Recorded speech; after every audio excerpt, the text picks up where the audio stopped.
Good morning and welcome to a random acts of poetry away with Angus. So this poem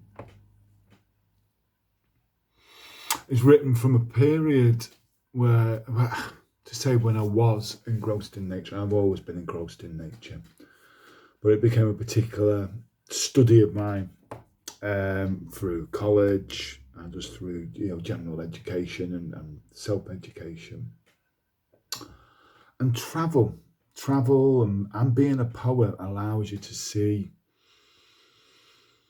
the world slightly differently. You pay attention to the minutiae.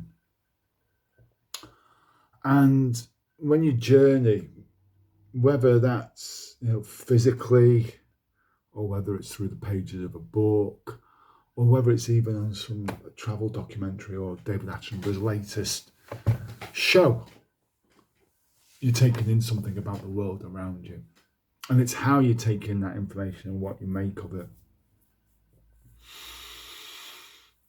I remember travelling across Europe. It wasn't long after the mythical Iron Curtain came tumbling down. 1992, because the Kosovo crisis was going on. And I remember the change from Western Europe into Eastern Europe, or what was Eastern Europe. And it was physical. You could see it. It was like there was a border drawn in that land. We went from lush, green, verdant, European grasslands and woodlands to this dusty, arid, dry wilderness.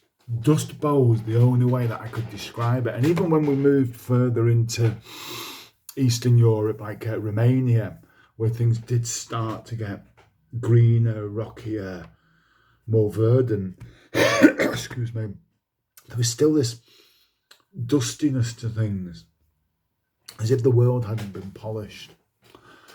I remember looking across this,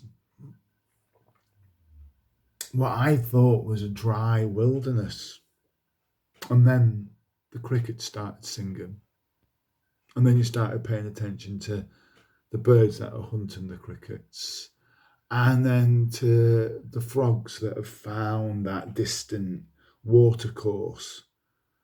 And what you perceive as being dry and barren, when you take a closer look, there's actually a lot more going on underneath that surface. You can take a terrarium, close it off from the outside world, and when you come to change that soil, you will find life in that soil. Life is tenacious. It will cling on wherever there is a niche for it, wherever there's moisture, wherever there's oxygen, and some way of creating respiration, taking the energy from the sun.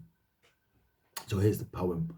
It's very short, very simple, a bit like me.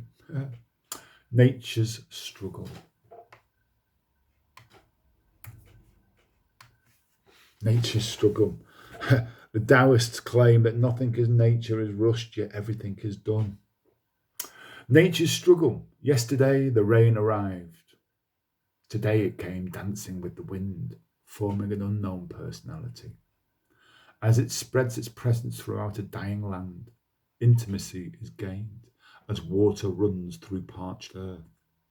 Today the water leached away, stripping what little life this land has to offer. But the frogs are singing,